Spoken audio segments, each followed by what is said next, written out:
መርሐባ ያ ሐልዊን የዛሬ ኮሜንታችን አረ እንዴት ነው ቃሪያውን በዘይት የምትቀቅዩ ትላለች። ባለፈው ቪዲዮ ሰርችላችሁ ነበር አላያችሁም? ደግሜ አልሰራም፣ በደንብ እዩኝ።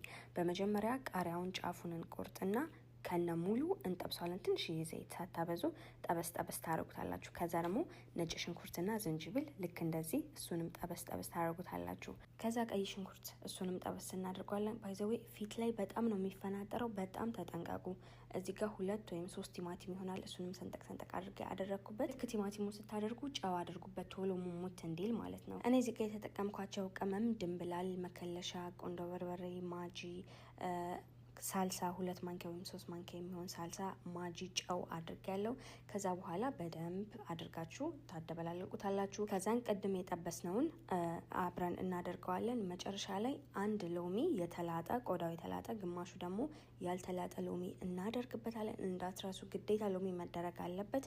ከዛ በኋላ ትንሽ ቀዝቀዝ ስሊላችሁ ከፈለጋችሁ ሆት ሱስ ወይም ሻጣ የሚባለው ማድረግ ትችላላችሁ።